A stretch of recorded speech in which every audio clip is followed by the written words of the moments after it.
Hi everyone, I'm Jhanna and this is my best friend Edel. Hello. And today's topic is fears, understanding our fears and how do we overcome them. So this is not going to be a very long drawn out video. We're just going to talk about what we tried to deal with some of the fears that we were experiencing, whatever your fears were. So what would you like to say about your journey with understanding your fears? Right. And what you did for at least some of them to feel that it was okay for. Right. For the most part of my life, so sorry, this is kind of like a segue, but bear with me because I'll get to the point eventually. When we watch horror movies, especially like Indian melodramatic horror movies, you'll have the heroine who's always dragged off by her hair to get raped or brutalized in some particular way, right? And then she goes like this, and she goes, "Bachao, chhod do mujhe." I mean, please, somebody save me, leave me alone. I'm so sorry, I'm laughing at that, but I'm laughing at the melodrama of it, right? Yeah. And I've never really, because I'm a freezer, I'm not fright or flight. That is not my response. My response is freezing in a time when there is something frightening for me. Yeah. So I get frozen, and when I freeze, but still some part of you has to leave you, yeah. right? So a part of me fractures and goes away, and this has been the story of my life. And you know what? I used to feel like, oh, I'm such a coward. I couldn't run away. I couldn't fend for myself. I couldn't stand up for myself. I couldn't say this one line that would have destroyed my enemy. And I would judge myself so harshly and so cruelly all through my life till I started doing a lot of integration and sitting with myself and inner child work. And that's when I understood this is my nature. This is who I'm born to be. I'm not this melodramatic, I just don't make those statements. I don't make those catchphrases. I just don't. And I'm a freezer, and a part of me runs away. And so I'm a freezer and a fleer, a fracturer, fleer, and a freezer. And that's how I have faced my fears. And my fears have always been very quiet. And the more somebody got loud and big and huge and vociferous and confrontational, I've gotten smaller and quieter and far away. And that's how I've dealt with my fears. Of course, I've dealt with them differently as I grew older and I've had more agency. But that's how I was as a child. What about you? I was a fighter. Like, I would fight. Yeah. And I can see that. Yeah. And the thing is, I also was surrounded by people who would either yell at me, and as a child, when a grown-up is yelling at you or they're coming at you, you don't know how to respond. They're like giants to a small child, right? I think initially I didn't fight back. It was more like I just get really quiet and freezing would happen Yes. as well. But I don't remember running from a fight. If I used to think that if somebody is going to bring a fight to me, I will give them a fight. So I used to shout, but at the same time I would feel very scared of being abandoned, and at the same time I would feel very trapped, because one side you feel abandonment because you don't know if this person is going to continue being a part of your life or they're going to accept you for who you are. And on the other side, it was just a lot of fear that, okay, maybe I'm not good enough, maybe I need to do something to change about myself, maybe if I would try whatever I could from my side to just keep them from leaving me, that sort of thing. So for me, it was not a very quiet kind of a thing. It used to come out in terms of anxiety and just being very frenzied and try so hard to do anything that would make them stay. So my fear was a lot of insecurity which was projected outward. And as a result of that, I grew up bullying a lot of people. Peers. Some were a little older than me. I don't remember bullying younger kids, but my fear took on a different shade altogether. And again, integration is what helped me understand that this is what I was doing. And there are a lot of things that I'm still dealing with in terms of understanding fear itself, because there are certain feeling signatures your body will carry, like your body will understand because it's frozen in that particular time. Yes. And I understand now that if I feel a certain feeling, like a sensation in my body, I understand that maybe this is because of something that happened earlier. And I think the more we integrate, I can see memories coming back to me, and a lot of revelation happens in that, and I think that is what gets you to a point of healing as well. So apart from integration, is there anything else that you've tried to do? The act of integration itself, I think that is like the most important thing, right? What you were afraid of as a child, you'll continue to be afraid of as an adult. And we can build stories around it, and we can build fences around it, and we can live in fear. Like, for instance, I think I've told you the story of many years ago when I just started my spiritual journey.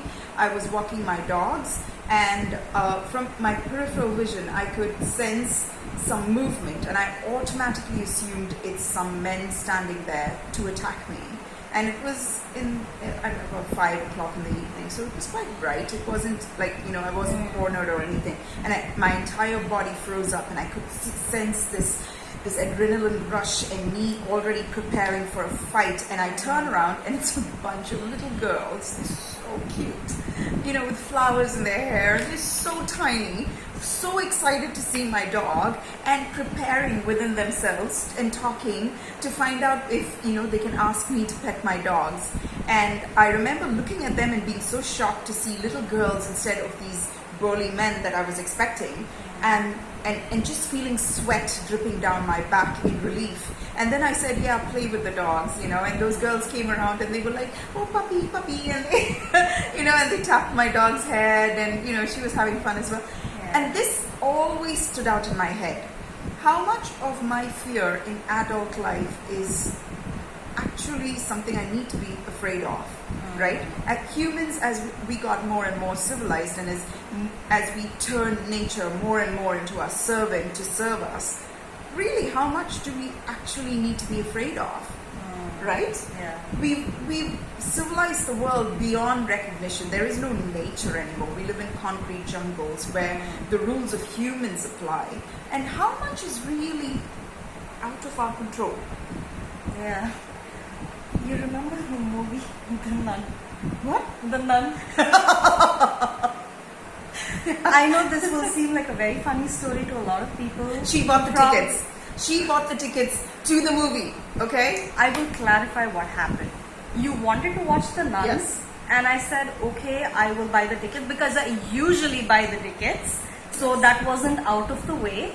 I thought, okay, it's been a very long time since I watched a horror movie. Okay, let's go. I didn't sleep without a light for the next 3 months. And the thing was, during the watching of the movie, she was the one who was sitting still like a rock. That's because I was frozen in fear. Yeah, but I was the one who was screaming and frothing at the mouth, because it was so, like, everything that I grew up thinking was holy, like the Catholic symbols and the Catholic, like the charisms and everything. And those were debased in this movie, right? So I was screaming, and I was like, and then I came out like, oh my God, that was such a scary movie, Jana. And she was like, she was still as a rock. I was so frozen. I was so frozen. And 3 months later, she was like, I'm still peeing in my sleep. I wasn't. Just to clarify, okay, I did. sorry. You make me look so bad. I wasn't. I was still dealing with the fear. You brought up the Nun. But I didn't say I was peeing in my sleep. Okay. She couldn't sleep for 3 months. Yes. That is more real. I slept very well. She sleeps like a baby after horror movies. No, anyway, that's besides we the point, digress. yes. But what I realized was that movie and that incident which happened where we watched the movie brought up a lot of other fears that I had, And it was mostly a lot to do with feeling trapped, not being able to get away, a lot of fear to do with just the idea of dying. And it just opened up so much. I didn't realize I'd been burying for the longest time. And I just, and I think that also helped me deal with a lot of stuff that was happening outside of it, where I was bringing in people into my life who made me feel trapped, who made me feel like I could never get out, who made me feel like I was just not enough. And this movie was just a representation of that. But I remember this one time I just sat down and I said, I'm going to sit with the sensation of the fear itself, because it can be very scary, because there were times even during the day I couldn't close my eyes because I was so scared. But once I just decided, okay, I'm going to do it, and that just changed my life all around. I moved into a different place. My house opened up to me, and it was that one thing that was keeping me trapped in one place, which was also reflecting my surroundings and the situations and the people that I was keeping in my life. And the minute I dealt with that and I integrated that part of me, my entire life changed. I think my whole year after that has not been what I ever expected it would be. And I think that was one of the biggest lessons I learned last year. So I think, it seems like a cliche, but the only way out is through. There's no other way to it. We try to look for roundabout ways of addressing a lot of things, but I think just going head on and just dealing with it directly is the only way to just get it out in the open. Because the minute you throw a light on it, it's out there, and then what are you afraid of when you can see what you're dealing with? So that was a huge lesson for me. Yeah. And psychology says that when each emotion, the sensations that go with an emotion, right? Like for instance, if I feel fear, I feel a clenching in my solar plexus. I feel a kind of a fluttering, which usually we call it like butterflies in the stomach, right? That sort of a sensation. This is the universal. Maybe there is a small minority that feels fear differently. I'm so sorry, I don't know how to address you, but I belong to the majority that feels this. And when we feel this, we know it's fear. But quite frankly, excitement also has a very similar feeling signature in our body, right? So here is the difference. No matter what the emotion, if you sit with it and watch the physical sensation, the physical manifestation of that emotion in your body, it lasts 90 seconds. That's it. The resistance of it and the denial of it and the running away from it and the pretending it doesn't exist of it is what prolongs the problem. Yeah.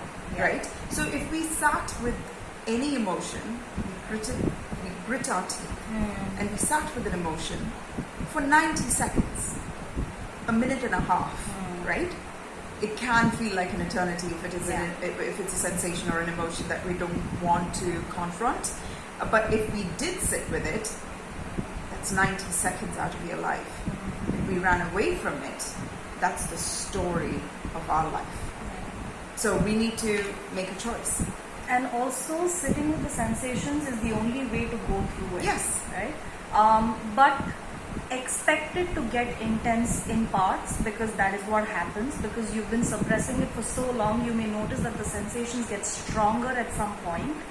Don't give up when that happens. Because once everything has a peak and a low. So you'll notice that suddenly it becomes really intense, and then slowly it'll start mellowing out, and then it becomes intense again and it mellows out, but eventually it passes. So I think we just need to find that courage to sit for that 90 seconds. Yes. And then once you start getting used to it, you'll start maybe not completely understanding what is happening, but it'll give you a little bit of inner strength to just stay put. Absolutely. And that will do so much for you. it really would. I mean, I don't know how to describe my life, but I think I'm in a much better place than I was 3 years ago. Oh, me too. My God. Absolutely. My God, yes. Yeah. So please don't give up. Fears are something that we deal with almost every other day, and you just have to face it head on. No matter how cliche it sounds, that it is true, right? So if you have any questions that you'd like to ask us, anything that you'd like to share with us, give us your insight, please feel free to do that. And we will see you in a week. And if you like the video, please click like, subscribe, and share. Thank you. Ta-da.